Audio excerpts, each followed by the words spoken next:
First question. I You said that during your opening remarks today, you asked the people of Toronto to tell you what they want when it comes to city services. Are we to believe that the public is shaping your priorities? No, I've always listened. The taxpayers are the ones that put food on my table.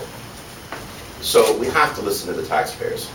I'm willing to sit here, and we probably will be sitting here till 6 or 7 o'clock tomorrow morning. And I do want to hear what they have to say.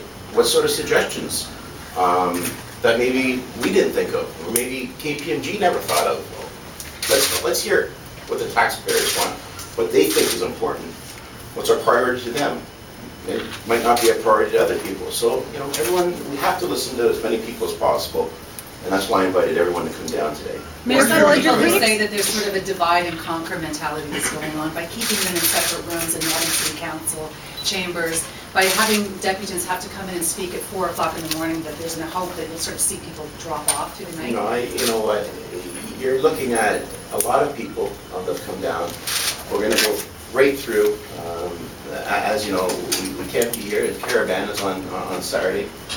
Literally, if you went day by day by day to try to hear everyone at an 8-hour, you could be here for a week to try to accommodate hundreds and hundreds of people. So I think the right thing to do is just keep going through, give everybody 3 minutes. I personally wanted 5 minutes, but the committee decided to have 3 minutes, and we voted on it, and that's what's happening. And I think people, I'm being as fair as I can to each person and councillor that has come down to speak. And so, we're doing whatever. It's all set up in that room. That's what we've always been doing, so there's no... Dave? Is it reasonable to expect people who hold jobs and look after children to come into Depute at 4 in the morning on an important matter? No, it's a very it's a challenge, but you can call me. Many people have. Returning a lot of phone calls. You can email your suggestions to the mayor's office. mayor_Ford@toronto.ca is my email address. Or 397-3673 is my phone number. People can call me. And I want to listen. I want to get as many ideas as possible. This is just the beginning, as you know. We've gone through all our committees, and I want to thank the chairs for running those committees very well. And we'll see. Things are going to come out in September, and we have to find $750 million.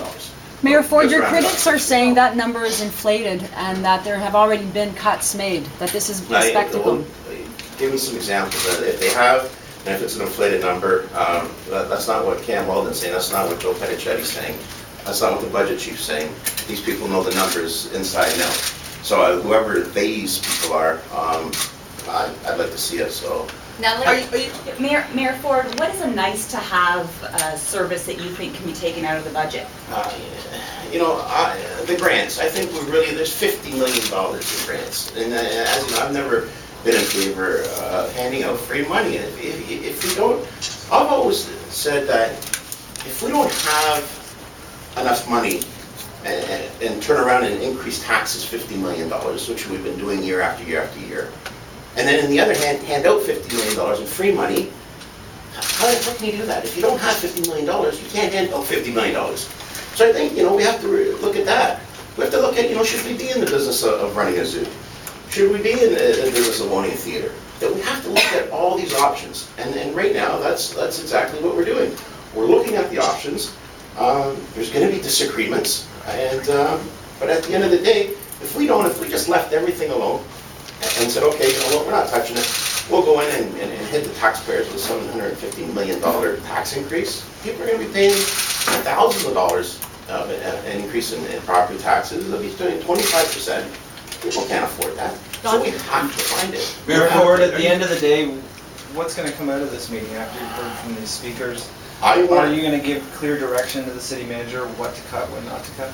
Well, we're going to have our meeting. I don't know if it's going to be at 6 or 7 o'clock this morning or tomorrow morning, but we're going to have our meeting, and we're going to listen to what people have to say, and it's a team effort. So it's just not, it's obviously what the taxpayers want, what the council wants, and we have to start prioritizing. We have a Do you question plan on here making from Jackson. recommendations today, though, Mayor? Like, do you Jackson, plan on you're making next. recommendations today? Jackson from Lowell, where's Jackson? Jackson, yeah. No, she just asked. Do you plan on making recommendations? Or today Nathan, on go this ahead. meeting? She's asking a question. Excuse me, can you hear her?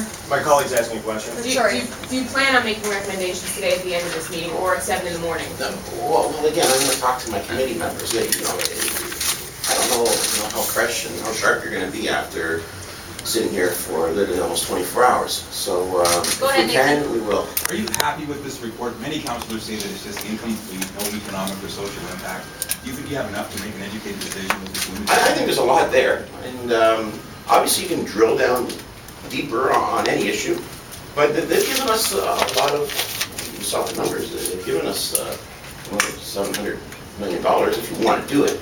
A lot of things I think are maybe a little, over the top, but it's there, but it's going to be tough. I can't say I agree with everything in the report, but again, you have to prioritize, and I always said that the three things that people have told me, they want to be able to pick up the phone and get a police officer when they need. That's the first thing. Regardless if you're a cyclist, you're motorist, you want good streets, you want safe streets, and garbage. You want, regardless if it's a union or non-unionized people picking up the garbage, they want the garbage picked up and they want a clean city. That's the three real main things for people.